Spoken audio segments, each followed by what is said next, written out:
The Battlefield 6 attack helicopters are the most powerful they've ever been. Their stopping power is unmatched by any other iteration from previous battlefields. But they're also extremely easy to take out, what many people refer to as a glass cannon. Whether you're a brand new pilot or just looking for a couple tips, I'm going to show you everything you need to know to maximize their potential, and hopefully it helps you stay in the air as long as possible. Let's get into it. First things first, I'm going to show you guys my control settings. You want to come into gameplay here. I think the only two things in here that are important are I have all invert look off right here, and in my vertical look settings also everything is off. Then we scroll down here, I have this assist also off. I think those are the only two things that matter here. Alright, now next we want to go to mouse and keyboard. This is where most of your important settings are going to be. I have my vehicle mouse aim sensitivity set to 11.3. I'm at 1600 DPI. So if you're running 800 DPI, you'd want this to be exactly doubled if you want to use my sense. This is just the sweet spot that I found works for me, is 11.3. Now next we want to go control settings here. Invert is also off here. Everything's at 100 for control sensitivity. Control assist is off. Zoom sensitivity coefficient is at 177.8. Those are the only important settings in here. Then we want to go helicopter pilot keybinds. This is where we're going to set up rifle aim. Before we get to that though, I do recommend you putting your chase camera. This is basically your toggle between third person and first person on a mouse button, because you will find yourself going between third and first person a lot. Now here's where we set up rifle aim. You basically want to switch your roll right and roll left with your yaw right and yaw left. So instead of rolling with your mouse, you're going to be doing it with A and D, and then the opposite for your yaw. Free look I also put on my mouse. It helps a little bit if you want to see around a corner or whatever.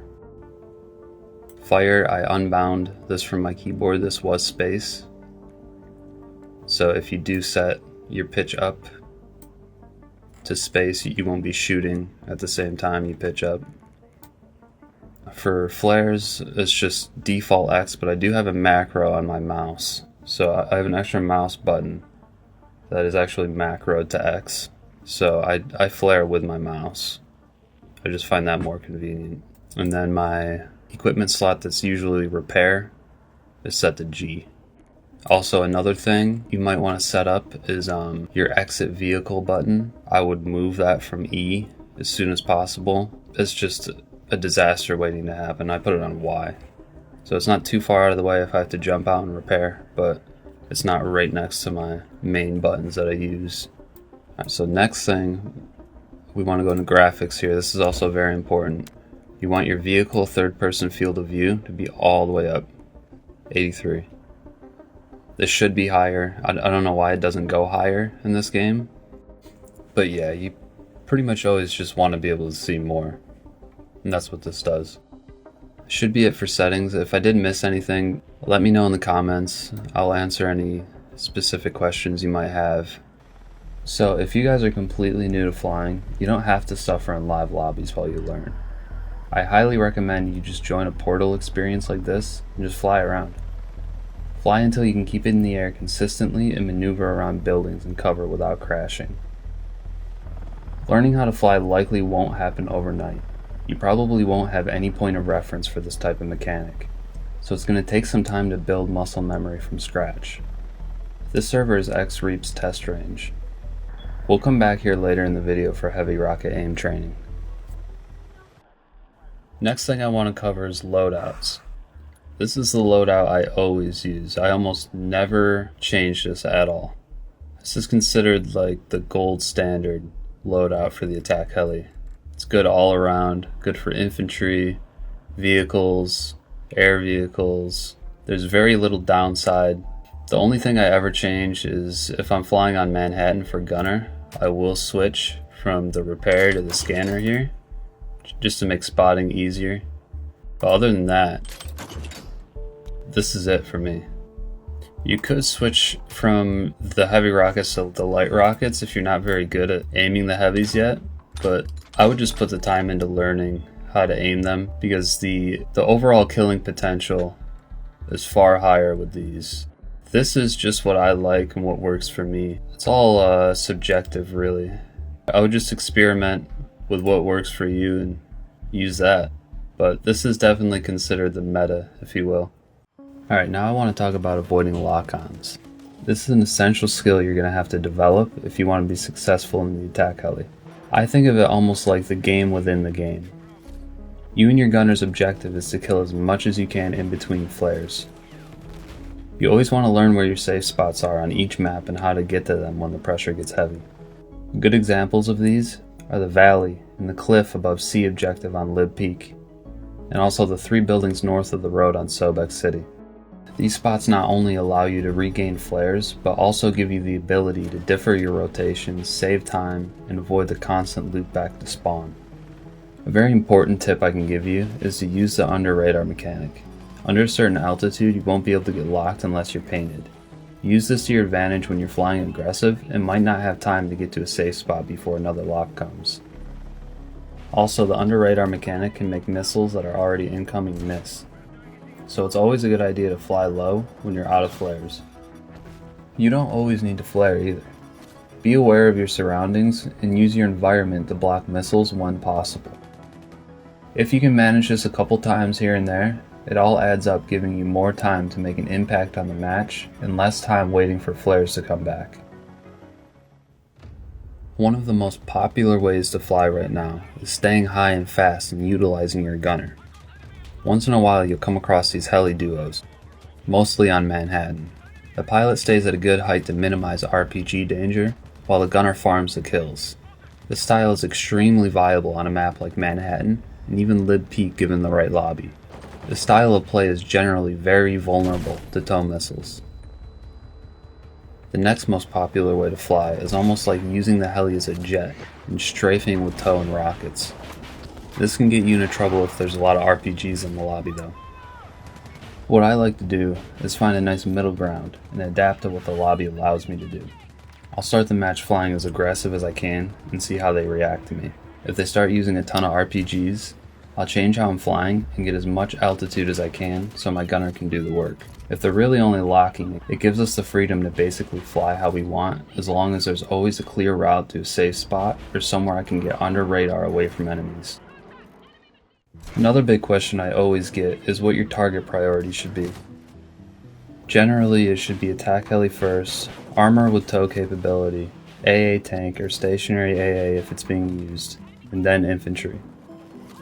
A lot of the time, for me, it doesn't really work like this though.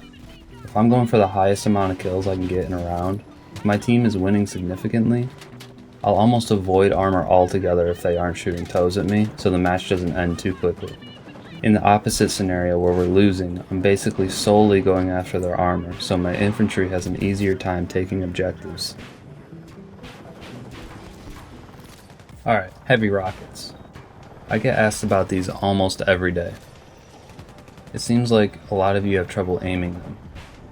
The floating eye-shaped pip is your friend when it comes to heavy rockets. Its purpose is to predict where your rockets will land according to your movement and rotation. With enough practice though, you'll find yourself paying attention to it far less. You'll just kind of know where to aim depending on your movement and distance. I made this visual guide so you guys can kind of see how this works. The rockets always fire from the right side and then the left side, intersecting at a certain distance. The closer your target is, the more you want to counter aim to the left or right depending on what side is firing next.